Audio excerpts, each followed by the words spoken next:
O Senhor esteja convosco. Proclamação do Evangelho de Jesus Cristo segundo Lucas. Naquele tempo, Jesus estava expulsando um demônio que era mudo. Quando o demônio saiu, o mudo começou a falar, e as multidões ficaram admiradas. Mas alguns disseram: é por Beelzebu, o príncipe dos demônios, que ele expulsa os demônios. Outros, para tentar Jesus, pediram-lhe um sinal do céu. Mas, conhecendo os seus pensamentos, Jesus disse-lhes: todo reino dividido contra si mesmo será destruído, e cairá uma casa por cima da outra. Ora, se Satanás está dividido em si mesmo, como poderá sobreviver o seu reino? Vós dizeis que é de Beelzebu que eu expulso demônios. Se é por meio de Beelzebu que eu expulso os demônios, vossos filhos os expulsaram por meio de quem? Por isso, eles mesmos serão vossos juízes. Mas, se é pelo dedo de Deus que eu expulso os demônios, então chegou para vós o reino de Deus. Quando um homem forte e bem armado guarda a própria casa, seus bens estão seguros. Mas quando chega um homem mais forte do que ele, vence-o, arranque-o, a armadura do qual ele confiava, e reparte o que roubou. Quem não está comigo está contra mim, e quem não recolhe comigo dispersa. Palavra da salvação. Glorioso São José, foste exaltado pelo Pai, obedecido pelo Verbo encarnado e favorecido pelo Espírito Santo, amado pela Virgem Maria. Eu vos bendigo, a Santíssima Trindade, pelos privilégios que vos enriqueceu. São José, valei-nos. Por vossa mansidão divina, ó Jesus manietado, salvai o mundo do erro que se acha ameaçado. Ó Virgem dolorosíssima, as vossas lágrimas derrubaram o império infernal. Nossa Senhora das Lágrimas, rogai por nós. Em nome do Pai, do Filho e do Espírito Santo. Amém. Hoje também comemoramos Santa Perpétua e Felicidade. Ambas elas são da África, dos primeiros séculos da Igreja, foram escravas e o imperador a perseguiu porque era cristã. As duas do mesmo século tiveram que receber os sacramentos na prisão e foram martirizadas. Estimados irmãos, a lei de Deus, a vida em Deus está na nossa alma. A alma tem vontade e inteligente, vontade livre e inteligência. Ou seja, intelecto. Mas a inteligência não está no cérebro, porque os anjos têm inteligência e vontade, mas os anjos não têm cérebros. Então isso está no DNA de nossa alma. Foi perdido pelo pecado, mas é restabelecido na pia batismal. A alma é um organismo vivo que você tem.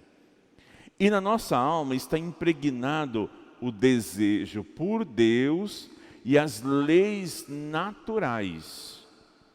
Quando você morrer,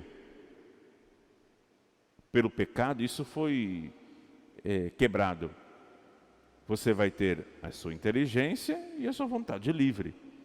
A memória dos acontecimentos não é uma faculdade, é uma faculdade da alma e não do corpo. Mas, por exemplo, pensar não é uma atividade do cérebro. O cérebro só vai coordenar as coisas do corpo. Ele não coordena a reflexão, senão o próprio cérebro ia proibir algumas reflexões. É uma faculdade da alma, e por isso quando você morre pelo pecado, isso vai... Você tem uma lembrança das coisas, mas não muito nítida. Por isso que nosso Senhor fala da verdade, buscai a verdade. E com isso ele impregnou-se a lei divina nas pedras da lei, mas já estava em nossa alma. Por isso, está em nossa alma querer a Deus, querer o bem e rejeitar o mal. Já está isso dentro de nós. Visto que alguns países não são cristãos, mas têm leis semelhantes ao cristianismo. Diante disso, o demônio, ele vai trabalhar, porque ele é um espírito perfeitíssimo, depois da rejeição a Deus ficou mal. Ele vai trabalhar na mente humana para distorcer o seu caminho para o sagrado e para Cristo, para tirar do caminho. Então, ele entra, tem algumas possessões demoníacas, mas, por exemplo, Judas não teve possessão demoníaca, e o Espírito estava dentro dele, para ele trair, para ele dar dinheiro em troca de Cristo. O texto que acabamos de ouvir do Evangelho, os fariseus dizem assim: Jesus, que é Deus, eles falam uma blasfêmia contra o Espírito Santo. É um pecado que não é perdoado, é uma blasfêmia contra o Espírito. Você está fazendo coisas e você atribui a Satanás e não a Deus.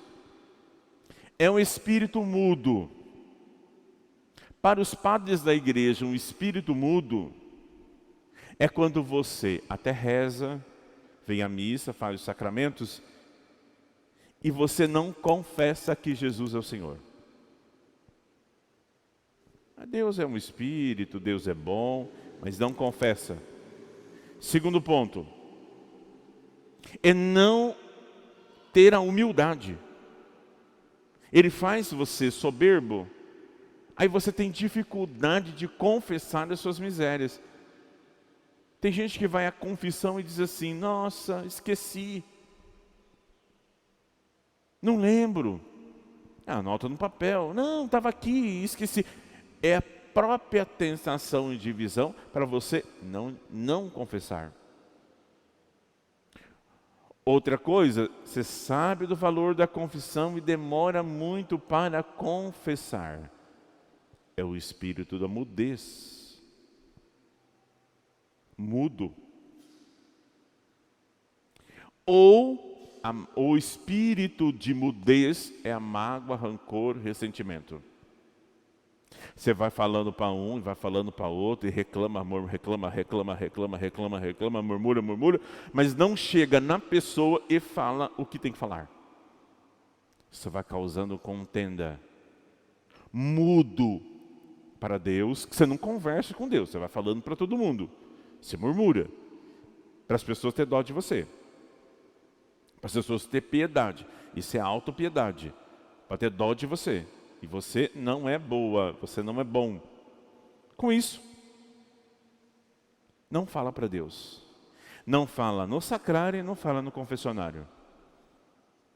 É a mudez. Não proclamar as maravilhas de Deus, não bendizer a Deus e não agradecer a Deus.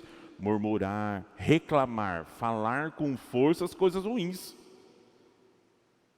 Esse que é o espírito de Beelzebu. Beelzebu é demônio das moscas, da sujeira. Olha a blasfêmia que falaram de Jesus. E Jesus vai dizer assim, ó: o reino de Satanás é dividido. Vocês já acham que lá no inferno o demônio vamos dar as mãos assim, vamos lutar para derrubar uma pessoa? Não, eles não são capazes de amar, eles são autodestruidores dele mesmo. O demônio passa a perna no outro demônio. Não são unidos. É isso que Jesus quer dizer. E o reino de Satanás não é unido. Onde que está o reino de Satanás? Onde tem muita confusão, muita intriga, muita inveja. É o reino de Satanás. E olha que o nosso Senhor diz assim, ó. Quem não está comigo está contra mim. E quem não recolhe comigo dispersa. Jesus, ele morre na cruz, ele vai constituir a sua igreja. Aí o padre vai lá, organiza a pastoral, organiza tal coisa, organiza. Aí um espírito mudo vai lá e coloca a contenda, dispersa. Eu uno e o demônio dispersa. Ele não é articulado. Ele é maldoso. E o reino de Cristo é união. A primeira leitura vai dizer isso. Escuta, Israel. A idolatria, os pecados fazem você ficar mudo e surdo e não escutar o que Deus tem na sua vida. Você escuta o psicólogo, o psiquiatra, a minha amiga, a opinião do outro, aí por último vai lá no Senhor e o que Ele tem a dizer sobre você. Não, o primeiro é Ele e depois os outros são menores. Entenda, ouve. Se você não silenciar, se você não fazer renúncias, você não vai ouvir a Deus. Você ouve todo mundo e não ouve a Deus. Aí ouve a voz de Satanás achando que é a voz de Deus. Cuidado, ele dispersa. Aí, a prática do exorcismo, os judeus já faziam, os rabinos já faziam. Mas como eles não têm a graça, eles não sabem discernir. É demônio? É o próprio ser humano que faz? Ou Deus querendo naquela pessoa provocar a fé em outros? Mas é pelo dedo de Deus que eu expulso os demônios. Então chegou o reino de Deus contra vós. O que é dedo de Deus? O recriar. Lembra lá na Capela Sistina? O dedo que une o Adão a Deus é o recriar. Lá é a criação. Jesus, salvação. É o dedo da salvação. É o Espírito Santo dele. Quando ele toca em nós, tudo vai embora. Divisão, mágoas, rancores, ressentimentos, tudo vai embora. Quando ele toca em nós, somos uma nova criatura. Quando ele toca em nós, é a mesma coisa que ele falou para Nicodemos: quem não nascer de novo da água e do Espírito, não poderá ver o reino de Deus. Quem foi tocado, vive do alto. Quem não é tocado, vive de baixo. Ofertemos nesse altar a nossa mudez. A mudez de não anunciar e denunciar. Satanás, encardido, fique no seu lugar. Aqui não. Na minha casa não. Na minha vida não. Eu confesso, vou ao confessionário várias vezes, eu comungo em estado de graça. Aqui você não reina. Porque o Espírito Santo está sobre mim. E sobre mim, ele permanecerá. Ofertemos.